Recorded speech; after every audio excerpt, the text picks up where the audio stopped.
The Hurricanes and the Rangers are about to begin the second round of the Stanley Cup playoffs on Sunday at 4 p.m. I believe that this is going to be a very grueling and very long series. I expect it to go to 7 games. I'm going to discuss what the Hurricanes will need to do to overcome the power play powerhouse and the elite goaltending that helped the New York Rangers win the President's Trophy.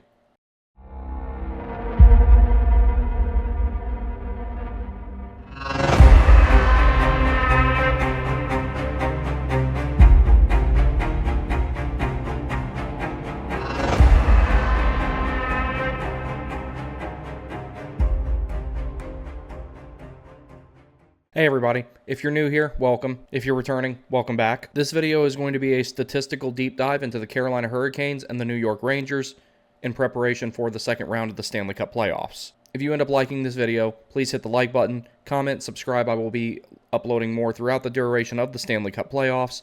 I also accept donations via Buy Me a Coffee. The link will be in the description. So first, we're going to talk a little bit about the last time that these teams met in the playoffs, and then we'll get into talking about them this past regular season. Then we will go into my analysis of what the Hurricanes will need to do to beat the reigning President's Trophy winners. So it's not been that long since these two teams met in the playoffs. In 2022, the Hurricanes and the Rangers played in the second round. Ultimately, the Rangers won in 7 games, despite not having home ice advantage. The biggest problems that faced the Hurricanes throughout the duration of their playoff run that year is they could not win a single game on the road, and the power play did not produce enough to make a difference. Otherwise, if those two things were rectified, the Hurricanes probably win the first round against the Boston Bruins in 5 games, and then beat the New York Rangers in the second round in 6. The Hurricanes are a significantly better team than what they were when they played in the playoffs last season and the aforementioned 2022 season, but so are the Rangers. The Rangers are a lot better, even compared to how impactful of a trade deadline they had last season. Last season, they went out and got the best players. This season, I think they went out and got the right ones. They got ones that filled specific roles, and I think that overall it rounded out their roster very, very well on top of what was already a really good team. In contrast to what they had been doing in the past, Carolina went out and had a monster trade deadline acquiring Jake Guentzel and Evgeny Kuznetsov. The impacts of all these respective players have been felt so far, and we're going to talk about that more in the video. We're going to talk about the latest roster and injury updates, and the projected lineups. So the Rangers had a very successful season and finished first overall in the National Hockey League. Their forward group is really, really good. Their power play is an absolute weapon, and it's probably their best weapon other than Igor Shesterkin. Their lines appear to be pretty much the same from when they were playing against the Capitals, but there are currently no signs that Filip Chytil will be dressed for the game. However, he is starting to participate in practices. So this lineup in particular, the top 6 is pretty stacked. Chris Kreider, Mika Zibanejad, Jack Roslovic, who was one of their trade deadline acquisitions, who's fit in really well on that first line right wing. He adds a gritty forechecker who's really good defensively and can distribute the puck.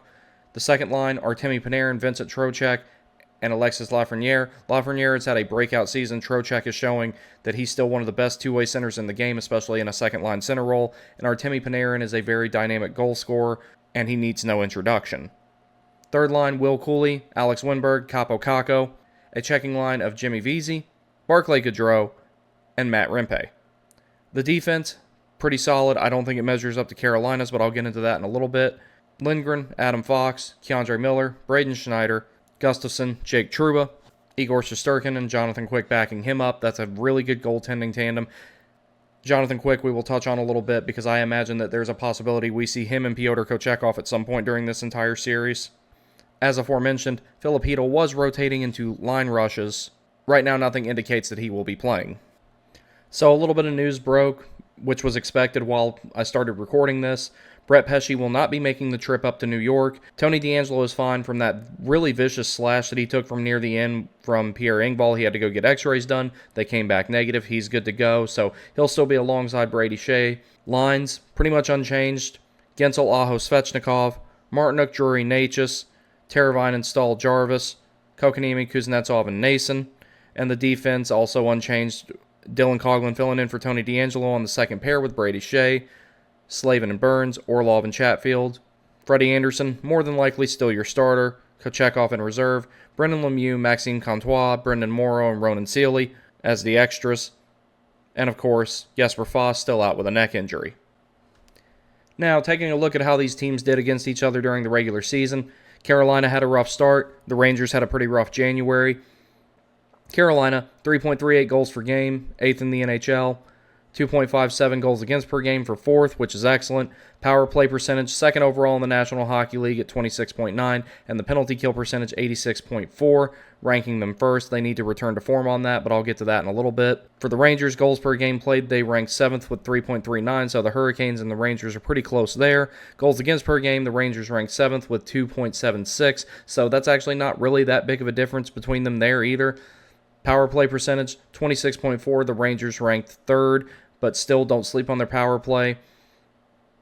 And then their penalty kill percentage was very, very close to Carolina's as well. They finished 3rd with a penalty kill percentage of 84.5.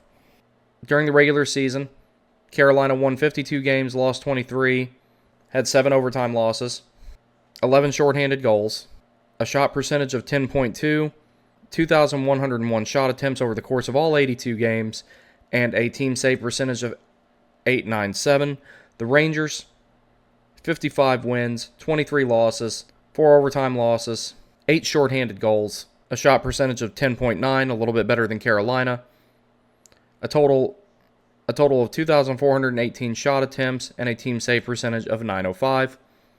These teams faced each other 3 times, the first time being on November the 2nd in Madison Square Garden. Carolina lost 2-1. January 2nd, the Hurricanes went back up to the Garden, won the only decisive victory that was really had between these two teams, where they won 6-1. And then finally, the Rangers won the final game, which was at PNC Arena on March the 12th, by a score of 1-0.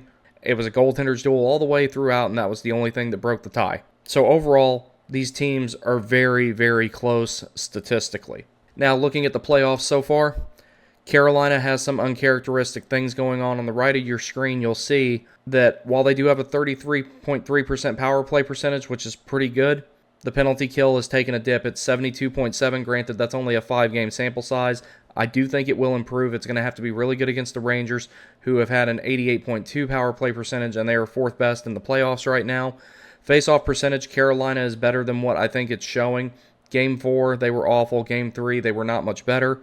Goals for per game, Carolina has 3.8 versus the Rangers, who have 3.75. Don't read too much into that. Carolina did play one more game than them. And goals against per game, Carolina 2.4 versus the Rangers 1.75. Granted, Carolina and the Rangers played against teams that were not the best barometer to see how well they would potentially do in later rounds of the playoffs. Goals per game, Carolina is sitting at 3.17. Goals against per game, 2. 5 of those have come on the power play to result in the 33%. As aforementioned, penalty kill percentage, that's got to go up. That's got to get better. Shot percentage, 11.2, so a little bit of an improvement over the regular season, and getting it to be even better against the Rangers is going to be important. I'm going to get to that in a little bit. Team save percentage of .912. Then comparing that to the Rangers. Rangers goals per game averaged out at 3, but they also only played 4 games, so excellent job on their part. Goals against per game, 1.4. Carolina's going to have to score at least 3 on them in most games, I think, to win. The aforementioned power play and penalty kill percentages. 104 shots on goal with a 14.4 shooting percentage and a team save percentage of 931. And, of course, when it comes to the team save percentages, those are all on the weight of each respective starter. They have not had anybody else rotate in yet. The Rangers have 11 different players with a point. So far, Mika Zibanejad leads them in points with 1 goal, 6 assists for a total of 7 points. Vincent Trocheck has 3 goals, 3 assists for a total of 6 points. Alexis Lafreniere, who's been on a playmaking tear as of late, 4 assists. Jack Roslovic has 2 goals, 2 assists for 4 points. Artemi Panarin has been limited so far to just 2 goals and 1 assist for a total of 3 points. Chris Kreider, 2 goals, 1 assist, also for a total of 3 points. Barclay Goodrow had some trouble scoring during the regular season, especially in the first half, but now it looks like he's found that little bit of that depth scoring touch again. 1 goal, 2 assists for a total of 3 points. Jimmy Vesey has 2 points, 1 goal, 1 assist. Capo Caco has a single goal. And among their defensemen, Jacob Trouba has 2 points, both assists. Adam Fox has 2 assists. Eric Gustafsson, 2 assists. And Keandre Miller has 1 goal, which came shorthanded. Now, when you look at the Hurricanes, granted they played 5 games as opposed to 4. It's much more of a goals-by-committee type of situation with them. Seth Jarvis right now has the most points for the Hurricanes with 3 goals, 4 assists, and a total of 7 points. And he's been a real difference maker for the Canes lately, so keep an eye on him to keep up playing the way that he's playing. Andrei Svechnikov, 5 points total, 1 goal, 4 assists. Martin Necas, also 5 points on 1 goal, 4 assists. Jake Gensel, I think that we're going to start seeing a little bit more out of him. He's going to have to really, really get going, and we got to get him to around a point and a half per game. He's close to that right now. I'm hoping he'll really turn it on tomorrow night. That whole line, actually, between him, Aho, and Svechnikov really need to get going. Teuvo Teravainen quietly has been really impactful in this series. 2 goals, 2 assists for a total of 4 points. Jack Drury, who is going to be talked about here in a little bit regarding Carolina's struggles in the faceoff circle. He's been one of the bright spots with that. 1 goal, 2 assists for a total of 3 points. Steph Nason, 3 goals. Steph Nason is elite. He has been an absolute difference maker, and he's been scoring some really clutch goals lately. We need him to keep doing that. He did it in the early part of the regular season. Sebastian Aho did not impress me the first 3 games. Game 4, he improved a little bit. Game 5, I felt like that we really saw the Sebastian Aho we were used to, in terms of someone who plays a really, really sound defensive game and creates individual effort offense. He looked a lot more like himself in Game 5, and I'm hoping that he can carry that into the first game against the Rangers because we need him to be a difference maker. Jordan Staal has 1 assist, but he's played really well defensively. Jordan Martinook is someone who I'm expecting to get second-round Martinook from last season showing up. Do not be surprised if you see Jordan, quote-unquote, Wayne Gretzky Martinook during the series. I'm outright expecting it to happen. And then the defense, everybody has contributed to that except for Tony DeAngelo. Brady Shea has been remarkable. He's had a couple of defensive miscues here and there, but he's been getting a lot of stuff done as far as the transition game goes and puck distribution. He has 5 assists.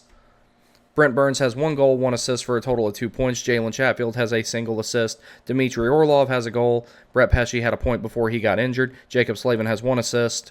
And going into the faceoffs, like I said, in Game 3 and 4, the faceoffs were horrendous for the Hurricanes, especially in Game 4. They had a 30% or so percentage in Game 4. That's unacceptable. That cannot happen against any team. It definitely can't happen against the Rangers. Jack Drury has a 63.2 total faceoff percentage, and he helped really get some life back into the guys taking the faceoffs. Jordan Staal, good on the draw as always. Anything above 50 is good. Anything above 55 is remarkable. He has 56.7. Seth Jarvis, taking faceoffs is not his primary job, but Aho was getting waved out a lot. He has a 53.8. Evgeny Kuznetsov, 53.2. Jesperi Kotkaniemi, who I don't think that we're going to really see taking a whole lot of faceoffs as it is. If he does stay in the lineup, 48.6. Aho, 44.4. I think part of what's contributing to that is he kept getting waved out of the circle. He probably couldn't really get into a rhythm with the faceoffs. Teravainen, 40%, but he doesn't take a whole lot of them, so that's fine. Same thing with Martin Necas. He also has 40%, and Jake Gensel, 25%. Bottom 3 guys are not ones who take faceoffs a whole lot, even though Teravainen and Necas are both capable of it. Now, to piggyback on how Carolina scores by committee versus the Rangers, you'll notice here on the screen that I have a split here between everybody who has 50 points or greater for the Hurricanes and everybody who has 50 points or less, down to the last person who has above 20, which is Jalen Chatfield. So this was throughout the course of the regular season. Sebastian Aho had the most points on the team with 89, Jarvis with 67, Turbo with 53, Necas with 53, Andrei Svechnikov with 52. And that's the only players that you had above 50. But then when you go into where you're supposed to get a lot of secondary scoring from, the Hurricanes are definitely getting it. Brady Shea had a total of 47 points. He had an outstanding season offensively and still did a good job defensively. Brent Burns, 43 points. Steph Nason, 37. Most of those came in the earlier part of the season. Jacob Slavin, also 37 points. Michael Bunting, who's no longer with the Hurricanes, had 36. Jordan Martinook, surprisingly to some but not to me, had 32. Jordan Staal had 30. Jesperi Kotkaniemi, 27, even though the most of those came when he came on that tear that he had in the beginning of the season. Jack Drury broke out, had 27 points once he really got going. Orlov had 26 once he adopted. Jake Gensel, 25, even though most of them came with the Penguins. And Jalen Chatfield has 22 points, which I believe is a career high for him. Don't quote me on it, I'll double check. Now, when you think about that here, you notice that the Hurricanes have, as I aforementioned, 5 players with greater than 50 points and 12 players between 20 and 50. So that's a lot of scoring by committee. Depth scoring, secondary scoring is going to be very important to the Hurricanes being able to win this series. By comparison, here's the Rangers. Artemi Panarin had 120 points. Vincent Trocheck had 77. Chris Kreider had 75. Adam Fox had 73. Mika Zibanejad, 72 points. Alexis Lafreniere, 57. After that, there's quite the disparity between their top 6 scorers and everyone else. Erik Gustafsson, 31 points. He's the first defenseman on this list below 50 points. Keandre Miller had 30 points. Jimmy Vesey, 26. Jacob Trouba, 22. Will Cooley, 21. Blake Wheeler, who, of course, is on LTIR, 21. Capo Caco, 19. Johnny Brodzinski, who we may or may not see in the series. I doubt it. Sans injuries, 19 points. Braden Schneider also had 19 points. Ryan Lindgren, 17. Barclay Goodrow, who really struggled offensively this year, had 12. So the biggest thing that I want to demonstrate with this is that the Rangers get a lot of their offense from a lot of the same players. And if you can shut them down, secondary scoring won't really help them as much as it would theoretically with Carolina. And that can be a major strength for the Hurricanes in terms of getting their depth to move the needle the rest of the way for them to win the series.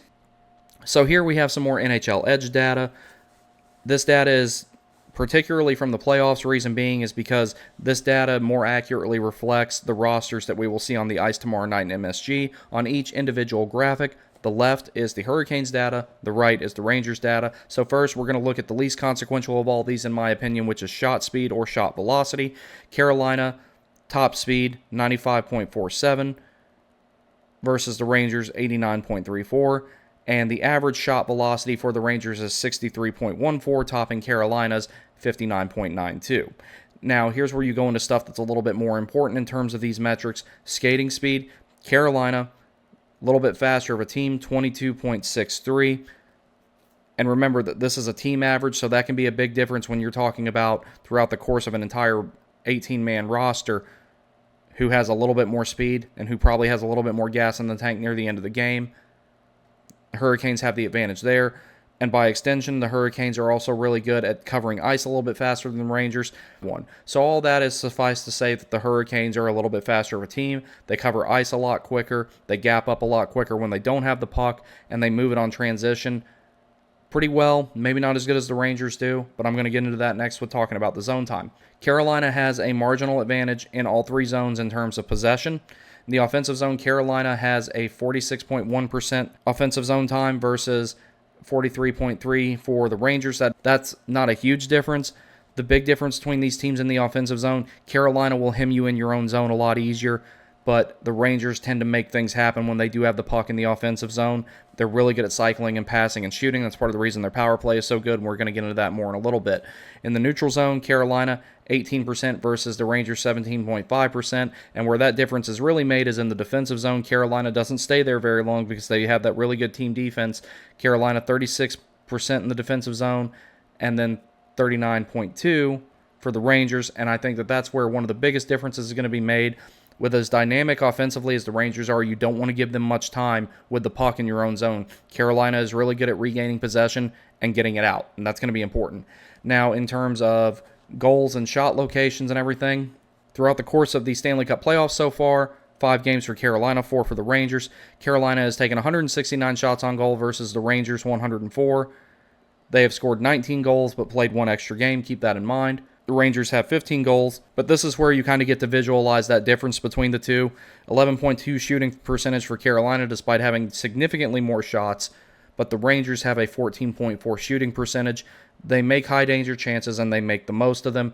Now, doing a heat map comparison here, this is more of a visual reference of how much the Rangers thrive on the power play versus how they might match up with Carolina 5-on-5. Top left, Carolina 5-on-5. Loves shot saturation. They'll shoot the puck from just about anywhere. They love to shoot it from the point. Sometimes they'll work into the interior of the ice. Sometimes they'll take bad angled shots. With Carolina, putting pucks on net is not always super calculated. Whereas with the Rangers, they love to generate high quality chances. Then when comparing the teams 5-on-4, you'll notice that there's a pretty significant difference. Carolina was scoring most of theirs from in tight and the high slot area, whereas the Rangers are a little bit more dynamic with the power play. There's a lot of red on that version of the map, and this is where Freddie Anderson's going to have to stand on his head, and the league leading penalty kill is going to have to get back to form. This is where an unstoppable force has to meet an immovable object, and the unstoppable force needs to break first. Going into goaltending, I'll talk briefly about these guys as a tandem, but I'll start off with who are currently going to be the backups for this. Pyotr Kochetkov and Jonathan Quick. I wouldn't be surprised if we saw them each at some point in this series. If this series gets to a point where it becomes about the tandem and not about the starters, it becomes a toss-up. Right now, the Rangers have the advantage when it comes to the goaltending. But to get the backups out of the way first, Pyotr Kochetkov, 42 games played, 40 starts, 23 wins, 13 losses, 4 overtime losses, 911 save percentage, goals against average of 233, goals against percentage 92.3, 23 quality starts, so a quality start percentage of 575, that's really good. And then when you look at Jonathan Quick, the numbers are not much different. Even though he's older, he's got the experience, and he can definitely steal games as well. 27 games played, 26 starts, 18 wins, 6 losses, 2 overtime losses, 911 save percentage, goals against average of 2.62, goals against average percentage of 92.6, so these guys are really close. His quality start percentage is below 500, but he's a backup goalie to be expected. Pyotr Kochetkov had to be the starter for a while Freddie Andersen was getting healthy, and while I highly, highly doubt that we see those guys in perpetuity, if tandems do become a factor, that could potentially favor the Hurricanes.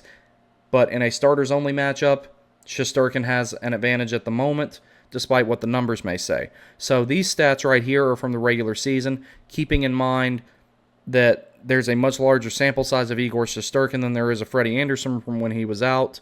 We'll compare the numbers real quick and everything, and then we're going to compare their playoff metrics thus far through the first round, because I think that gives us a little bit more accurate of a measurement. Freddie Andersen had 13 wins, 2 losses, no overtime losses, a goals against average of 1.84, a save percentage of 0.932 in 16 games played. Igor Shesterkin, 36 wins, 17 losses, 2 overtime losses, 2.58 goals against average, 912 save percentage in 55 games played. Now, the more important thing to look at with these goalies is not how often they get scored on, but where they get scored on. High danger save percentage, Freddie is has an 870 high danger save percentage versus Igor Shesterkin, who has 808. Mid-range save percentage, they're much closer, 917 versus 914. And in goals against, the biggest place where Igor Shesterkin was giving them up was in the slot area. The slot area right in front of the net, Igor Shesterkin, that's where he gave up most of his goals, as did Freddie. But when comparing the number of goals that Igor Shesterkin gave up from shots from the point, where Carolina likes to shoot from, and inside the dots and everything like that, Igor Shesterkin does not give up much from the top of the circle. It looks like a lot of the times that he gives up a goal, it's on a second effort, it's on a rebound, and it's because of a good net front presence. The Hurricanes will need that. The importance of contrasting here between having the sample size of Freddie you had and the sample size that you had of Igor. Now they have about a similar amount of games played in the postseason, so now these metrics are a little bit more aligned. So now you'll notice the numbers start to swing back to Igor when they have a similar amount of games played. Freddie Andersen, 2.25 goals against average, 912 save percentage in 5 games played. Igor Shesterkin, 175 goals against average, save percentage of 931 in 4 games played. Percentage of games below 900, Igor has the advantage there with 75. Points percentage 100. Games above 900, they both have 3. And then you can also see the metric for their last 5. Save percentage, high danger save percentage, Igor has the advantage again, 848 versus 800. Mid-range save percentage, again, Igor, 960 versus 886. And then goals against, Freddie was giving them up a little bit more in the high slot. Igor Shesterkin giving them up in tight, not giving up much outside of that. Despite the Caps having some difficulty scoring and everything, and Alex Ovechkin not being going, he still did a great job. So, everything considered, I'm still giving the edge to Shesterkin in terms of goaltending, but Freddie can match him well enough to win. Now we're going to get into somewhere where the Hurricanes have a definitive advantage. Here we're going to compare the defensive pairs over the next few slides.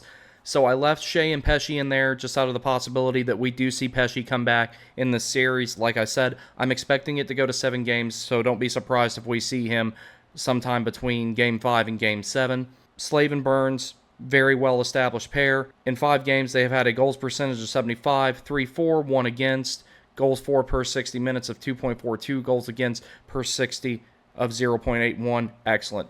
Dmitry Orlov, Jalen Chatfield, this pair has emerged as being something absolutely fierce, and this could be a second pair for years to come if they decide they want to go ahead and extend Orlov and extend Chatfield, and then you've still got Nikishin and Morrow coming down the pipe, but this pair has been excellent ever since they figured each other out. Goals percentage, 50%, goals for 2, goals against 2. Goals for per 60 minutes, 1.49, goals against per 60 minutes, 1.49.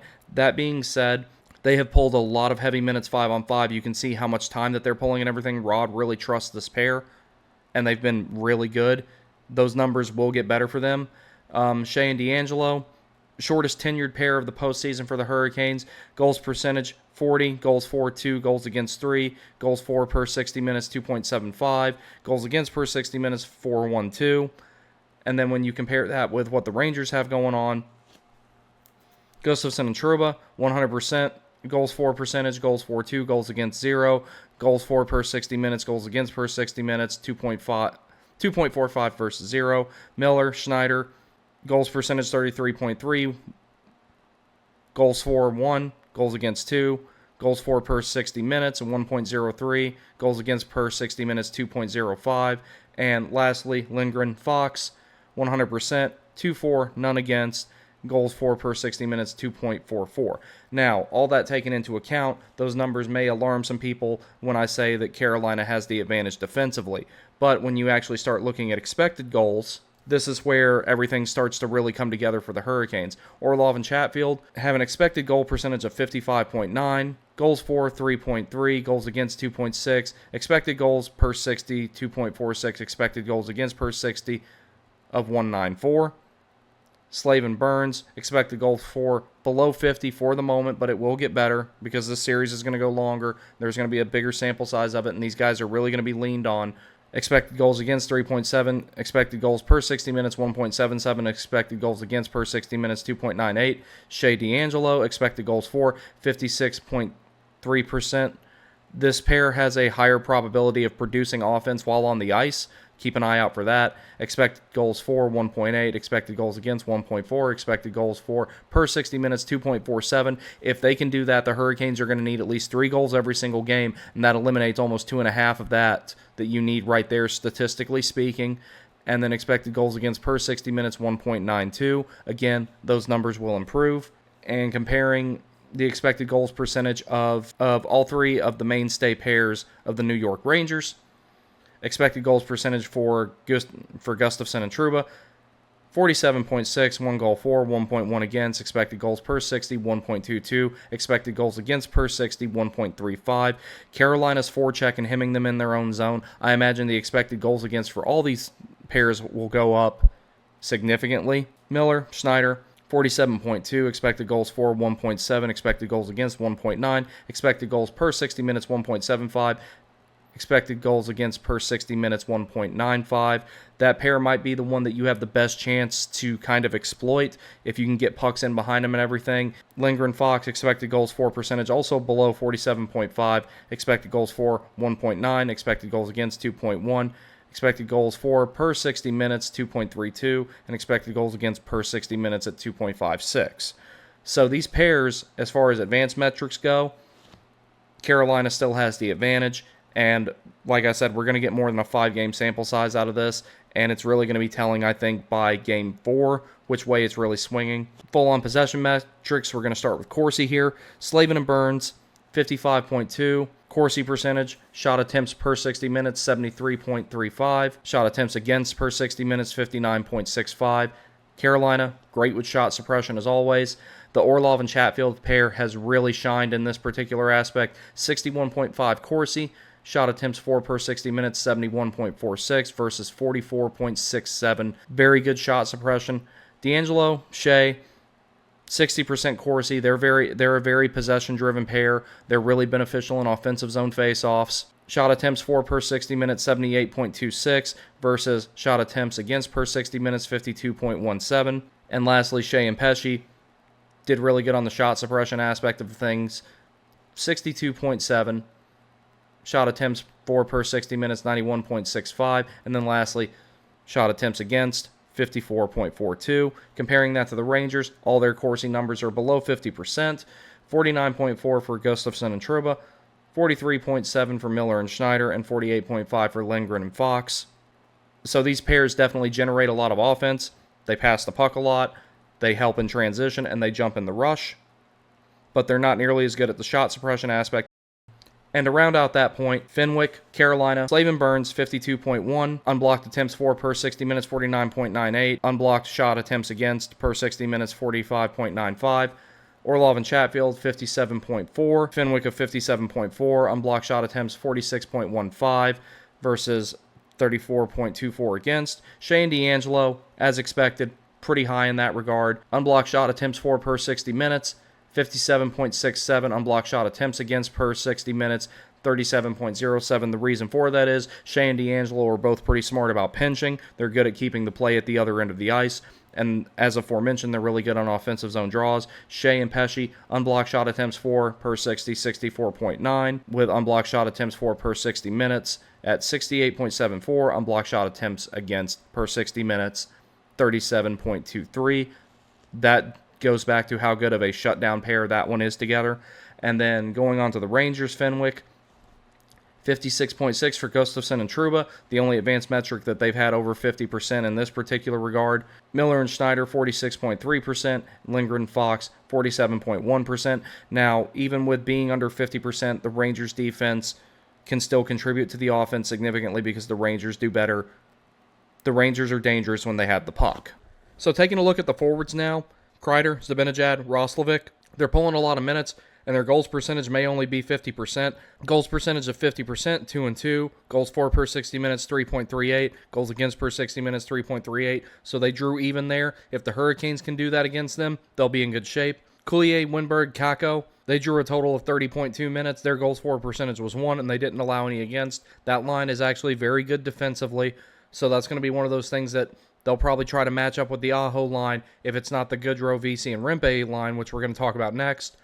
They had a goals percentage of 66.7, 2-1. Goals for per 60 minutes of 5.63. Goals against per 60 of 2.81. And lastly, Lafreniere, Trocheck, Panarin, the line that I think is going to give the Hurricanes the most trouble. 41.6 minutes together, so they pulled the most minutes. Goals percentage of 66.7. Goals for 2. Goals against 1, 2.88 per 60. Against per 60, 1.44. And then you start going into the expected goals percentage. Kreider, Zibanejad, and Roslovic had 50%. Expected goals for of 1.2. Expected against of 1.2, 2.03, 2.03. So they scored at the about expected pace, but they still only broke even. That would be good news for the Canes if they can keep that going as well. Coulier, Winberg, Kakko, expected goals percentage of 72.2. Expected goals for 1.3. Expected goals against 0.5. Expected goals for per 60 minutes 2.58. Expected goals against per 60 minutes 0.99. That line is going to be a little bit problematic for the Hurricanes as well, especially in their defensive zone. VC, Goodrow, and Rempe, it's a checking line, but it can still chip in some offense. Expected goals for of 54.5. Jimmy VC, Goodrow, Rempe only pulled 21 minutes together, but their expected goals for percentage was 54.5. Expected goals for 0.6. Expected goals against 0.5. Expected goals for per 60 minutes 1.69. Expected goals against 1.41. That's going to be a line that the Aho and Gintel line are going to be seeing a lot, especially during the first two games because they're going to try and match them up and shut them down. Lafreniere, Trocheck, Panarin, 42.9 expected goals percentage, goals for 1.2, expected goals against 1.6, expected goals for per 60 minutes 1.73, expected goals against per 60 minutes 2.31. The Trocheck line plays a high-risk, high-reward brand of hockey, but Trocheck is good enough defensively to where he opens up guys like Lafreniere and Panarin to do their thing. Panarin especially. Panarin can take the puck, and he can make really high-risk plays thanks to having Trocheck with him. We saw how well Trocheck did that when he played for Carolina, and he provides a lot of offense specifically through clean entries, 5-on-5 and on the power play both, so keep an eye on that. Now looking at the Corsi and Fenwick for these lines, this is where Carolina has a little bit of an advantage on paper, but they still have a lot of work to do if they're going to be able to keep up. Kreider, Zibanejad, and Roslovic have a 46% Corsi. Coulier, Winberg, and Kakko have 59.3, which is actually really good. It's a little bit more than I expected out of that line, but adding Winberg really made that line dynamic. It helped out their depth chart a lot. VC, Goodrow, and Rempe also sub-50 at 48.9. Lafreniere, Trocheck, Panarin above 55%, to be expected. They drive a lot of possession, particularly in the neutral zone and the offensive zone. The best thing you can do is keep them from getting the puck in the first place. And then lastly, Fenwick, 50% for Kreider, Zibanejad, and Roslovic, 65.6 for Coulier, Winberg, and Kakko. Jimmy VC, Goodrow, and Rempe, 46.7. To be expected with a checking line, especially one built that way. Lafreniere, Trocheck, and Panarin, 54.7. This just goes to show you the Rangers can hurt you in a lot of ways. when it comes to what their forwards can do. So originally, I had a bunch of advanced metrics pulled up for the forward lines for the Hurricanes to draw a comparison there, but I've decided that it'll be better just to tie them into the summary. The lines have been shuffled a whole lot, so there's not really a big enough sample size to really compare it there. Long story short, with that, Gensel, Aho, Svechnikov, those guys need to get going, especially 5-on-5. Find line combinations that work, stick to them, and that will lead me ultimately into my summary, and I have 7 points that will help the Hurricanes win this in 7 games. 1, be better 5-on-5. Carolina's the better team 5-on-5. They need to show that. They didn't show it as much against the Islanders. They really need to show it against the Rangers. That'll be the first net positive that they can have in terms of being able to win, is winning 5-on-5. Win the special teams battle, keep the power play hot. If you can keep it up at 33%, great. That's probably not feasible the longer that you go into the playoffs, but if you can do it, all the better. But above all, get the penalty kill back to form. If the power play stays where it's at and the penalty kill returns to form, that'll be a huge net positive right there on special teams. And then you have net positives with 5-on-5 play and special teams, and that's a recipe for success. Tying into point 2, point 3 is to stay out of the box. The Rangers are a pretty physical team. They're going to try and piss you off after the whistle. Maybe not to the extent that the Islanders did, but they're going to try. Rempe this, Rempe that. Rempe logs like 8 minutes of ice time a night. Rempe's not an all-situations player. He's just a big guy that will try to turn the momentum through intimidation. Don't let him intimidate you. Don't let any of them intimidate you. You'll be fine. Number 4, forecheck. Identity. What the Hurricanes do best. Get it to their end. Keep it in their end. The safest place for you to be against the Rangers is at the other end of the ice. If you turn it into a war of attrition through speed, Carolina wins. Number 5, inversely, Carolina, play good team defense, that man-on-man defense that prevents a team that's really good at cycling the puck like the Rangers from being able to distribute it to where they want to, and that will lead to quicker defensive zone exits for the Hurricanes. That'll minimize the time that the Rangers have to create scoring chances, and then it might get to the point where they're not even able to generate high-danger chances and they're doing nothing but low-percentage shots, and then the Hurricanes would be looking really good there. Number 6, Freddie Anderson has been great. He needs to continue being great. He does not have to match Shesterkin pound for pound, but if Shesterkin makes 5 big saves, Freddie needs to make 4. If Shesterkin has a .920 save percentage, Freddie needs a .915. If Shesterkin has a 2.5 goals against average, Freddie Anderson needs to have a 2.6. And number 7, what I think is going to be the absolute most important for the Hurricanes to win this series, not just from the standpoint of the fact that they don't have home ice advantage and will have to win one on the road anyway, win game 1 or 2, or ideally both. And that's not just for the sake of the series. So that way, all the quote-unquote Caniacs who either change their sweater based on how the series is going or sell their tickets to people that they know are away fans, you can go ahead and take them out of the equation, especially if the Hurricanes win the first 2. And honestly, we don't want them to have any fun anyway. So that's going to be it for this video. The next time I do a series preview, I believe that I've learned some lessons from the last couple of series previews I've done so that I can condense them a little bit better and make them a little bit more streamlined. If you watched this all the way through, thank you very much. I really appreciate it. I love doing these deep dives. I'm just going to find a better way to condense and streamline the information going forward. I plan on doing a live show around 2 p.m., 2 hours before puck drop. That'll be much more informal. Additionally, I will be doing a video about the reunion between the Hurricanes and the Chicago Wolves sometime this week. I will attempt to do live pre-games for games 2, 3, and 4 as well, but I will be busy during the week. I will do my best. They may be little quick informal live shows as well, like the one I'm planning on having tomorrow. Hope you guys enjoyed. Y'all take care. I'll see you next time.